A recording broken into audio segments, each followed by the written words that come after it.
SMT Nation, we back. Nation, I just listened to the T-Mobile investor conference. It was like 45 minutes long, and I plucked out a couple of pieces out of there, some disclosures from the T-Mobile executives about T-Mobile's 5G home internet services, how it's going, what it's, how it's performing, and, the uptake from customers and the network and all these things. And there's some really important stuff in there I want to discuss in today's video, as we are in 2024, and that service has become very popular. Let's talk about it here in today's video. The inspiration for this video comes from that commentary. I'll actually provide a link for you guys to the investor page if you guys want to listen to that conversation. And check out the T-Mobile 5G home internet. It really is a good option. Obviously, they don't sponsor my channel. No relation to the channel, but it really is a good value. Let's talk about it here in today's video. Please do like and share. Subscribe for more if you're new, and then turn on the bell notifications icon so you never miss an upload from the SMT. All right, folks, so what's up with T-Mobile's 5G home internet? Well, we kind of have some clarity and transparency on who's buying it, and it's folks in the top 100 markets. Still to this day, based on the 5 million customers they have, a large majority of customers are coming from top 100 markets. That means places where most people live, a large majority of the population in the U.S. Still to this day, most of the customers that are choosing T-Mobile 5G home internet are coming from cable. That means Comcast. That means Charter with respect to the Xfinity and Spectrum services. And that means regional cable providers as well. Okay, so that gives us that idea of where they're coming from.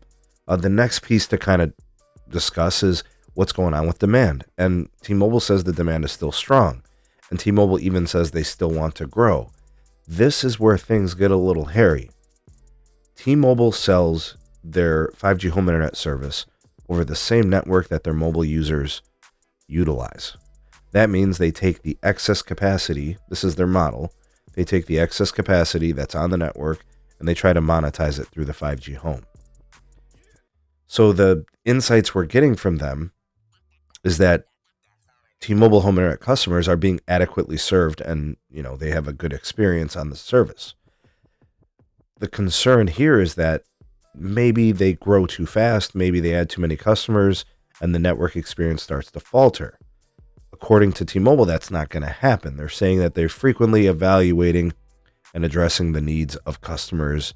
They stop signups when things get congested on the site, or it looks like there's going to be a lot of usage. There's so many factors that go into this. I just don't see how they could actually do that. It's really, really hard to do. It's hard for them to gauge future usage. It's hard for them to gauge if someone moves the gateway from one location to another. I haven't heard or seen anybody say it's been geo-locked by location or address.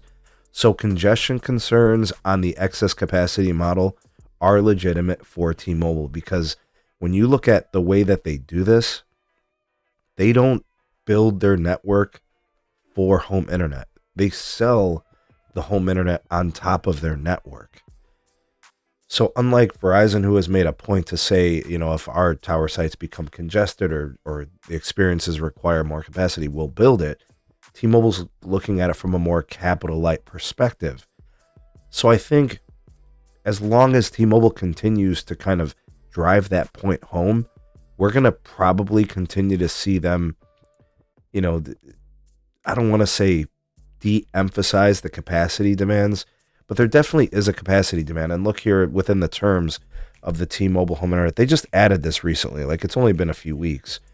But previously, the network management strategy behind the T-Mobile network is that you have like the mobile users that get priority on the network, and then the 5G home internet users are kind of bottom of the totem pole.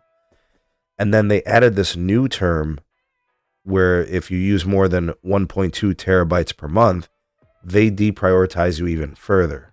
So like below other T-Mobile home internet users, right? So these are all mitigation steps to help prevent degradation of the network from power users. And I'm not saying there's anything wrong with them doing this. I'm just stating the fact that these are new terms that they just added, again, to further try to preserve the network. And they know they have to preserve the network because they're not building capacity for the service. They build the capacity on the network for their mobile users extra, goes to home internet. So if they plan on growing the consumer base for T-Mobile 5G home internet, they're probably going to have to find it in places where they haven't penetrated with 5G home internet yet. They're not going to be able to sell more 5G home internet in places where they already sell it at a high pace or a high rate. I mean, even now you're seeing things like video streaming depends on available speeds. These terms are only added recently because they know they have to preserve the network. So these mitigation steps, these terms and conditions, they're there to try to prevent the network from tanking. They're there to let people know, you're going to be throttled at times, you're going to be managed at times, and you just have to be accepting of that. And they're not ashamed to put it in there. Again, they're not selling you a guaranteed service. There's nothing guaranteed about T-Mobile's 5G home internet. Expecting more than that, I think, is a little bit disingenuous. And good for them. They're able to monetize their network through the home internet. And if it works good for people, I'm happy for them. But the concerns about the capacity in the future, those are legitimate concerns. Although T-Mobile tries to de-emphasize it, when you say things like demand is strong and we still want to grow, and we'll be addressing capacity needs on a sector by sector basis, home by home, address by address, I think their growth is going to be coming from places where they are going to be getting new spectrum licenses for Spectrum Auction 108 in rural America, where it's a little bit easier to take share.